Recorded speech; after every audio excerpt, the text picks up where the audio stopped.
I understand what you're saying. Couldn't also demographics and unemployment and those sort of things have an impact on the carriers disappearing also in Maine? I think absolutely that's a concern. We've seen a real flight of our 25 to 45-year-old population, and also a decrease in our under 18 population.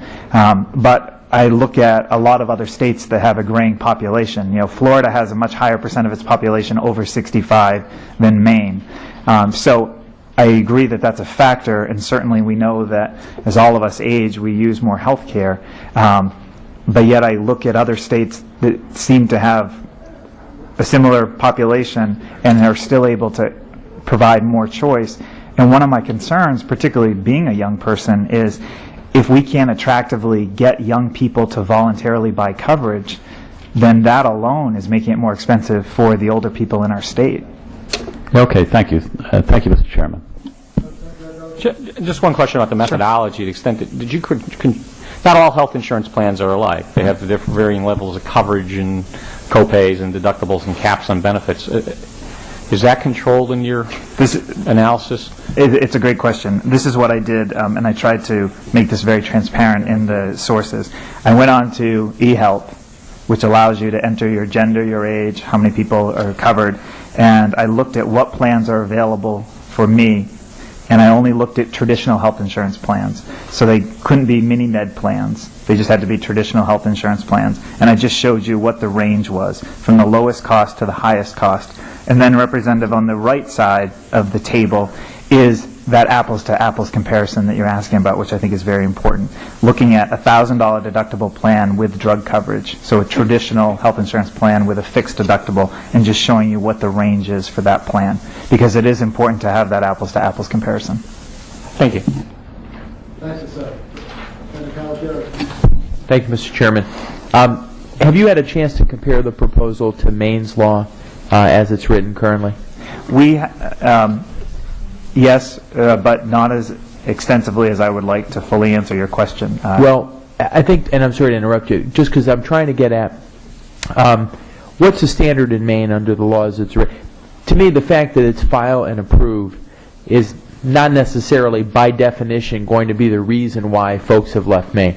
Right. You really got to go under the hood to the process, and I'd be interested in comparing the nitty-gritty of the process under the Maine laws that exist to what's being proposed here in order to really be able to do an apples-to-apples comparison. Let me just ask you one question about the Maine part of the process. What's the standard for approving a rate filing in Maine? The standard that the superintendent used last year in consideration we've had a change was the premium reasonable? And does the Maine law define the term reasonable? Yes, but I would say differently than what the superintendent is defining it as, which is now the subject of litigation, sort of creating more protracted uncertainty for those consumers in Maine. Okay, thank you. Thank you, Mr. Chairman. You're welcome, Senator. Any other? Yes, Representative Wright. Thank you, Mr. Chairman.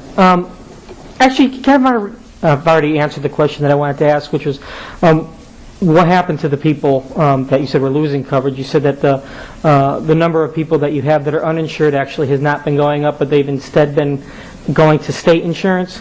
Right. So it's your testimony that the ultimate effect of the legislation that was passed in Maine has been an actual increase in the state spending because of an increased number of people coming onto Medicaid? What we've seen in Maine is because we have, as outlined in this table, an uncompetitive cost market, we have people who can't afford coverage, and that puts more pressure on our public plans like Medicaid to pick up the slack.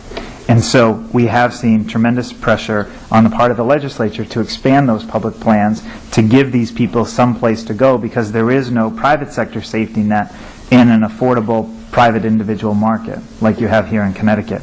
And so, yes, I think that what you see is when people can't find affordable private coverage, it puts more pressure on public plans to be the safety net. And in Maine, we only have one safety net, and that's a public plan. And we have Medicaid as one public plan, and then we have a state subsidized plan that's run by a nonprofit. that's another subsidized plan. But that plan, run by the state, has seen a 74% premium increase in the last 4 years. Than the amount that people paid for the state plan. Yes. Thank you. Not the state employees, but our state subsidized safety net plan. Derigo, is that what you're talking about, Derigo? Yes. Any other questions? Thank you so much, Chairman, we greatly appreciate it. Thank you. Representative Reeds?